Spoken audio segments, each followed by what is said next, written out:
नमस्कार, स्वागत है आपका न्यूज 80 पर। मैं आपके साथ नीसू। देश में जीएम बीजों पर पूरी तरह प्रतिबंधित करने की मांग को लेकर किसान नेता राकेश टिकैत ने प्रधानमंत्री नरेंद्र मोदी को चिट्ठी लिखी।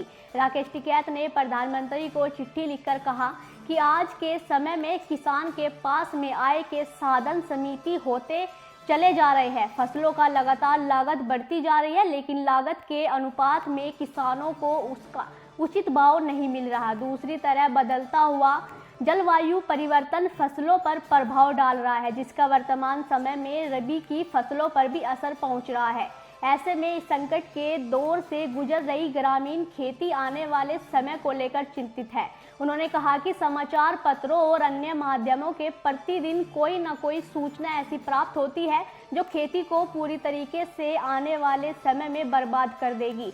पूर्व के समय में देश के अंदर जब भी सरकारें कोई ऐसा बीज लेकर आई है जिसका नुकसान सीधा मानवीय जीवन व पर्यावरण पर होने के आसार थे, उस समय भारतीय किसान यूनियन के बीटी कॉटन और हरियाणा के अंदर करनाल में चावल के फील्ड ट्रायल को रोका था। उस समय कांग्रेस की सरकार में पर्यावरण मंत्री रहे जयराम रमेश ने कुछ बीजों को लेकर किसान संगठनों और आम जनमानस से उनकी राय मांगी थी, जिसमें सभी ने इस प्रकार के बीजों का विरोध किया था और देश के अंदर इन्हें प्रतिबंधित करने के लिए आग्रह किया था। किसान नेता राकेश टिकैत ने आगे कहा कि एक तरफ जहां जीएम सरसों सहित ऐसे सभी बीजों का संगठन विरोध कर रहे हैं, फिर भी देश के अंदर आयात होने वाली मक्का अनाज में अवैध मक्का की उपस्थिति में सबूत पाए गए हैं। राष्ट्रव्यापी समूह जो कि जीएम फसलों को विरोध करता है, जीएम इंडिया ने विरोध प्रदर्शन कर रहे केंद्र सरकार को पत्र लिखकर इससे अवगत भी कराया।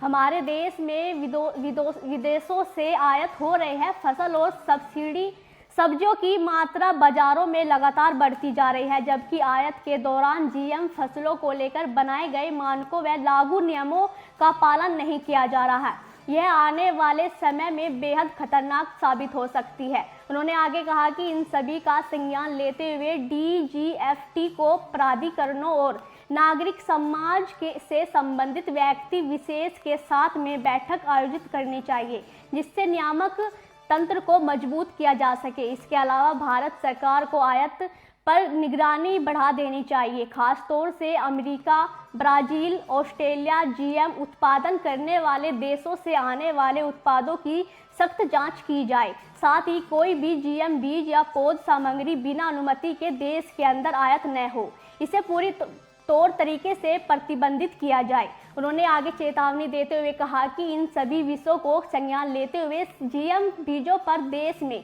प्रतिबंधित कर दिया जाए। अगर जीएम बीजों को प्रतिबंधित नहीं किया गया तो भारतीय किसान यूनियन देश भर में इसके खिलाफ प्रदर्शन भी करेंगे। तो कहीं ना कहीं ये राकेश टिकैत का जो बयान है, जो पत्र लिखा है मोदी को, ये बीजेपी की टेंशन बढ़ा देने वाला है।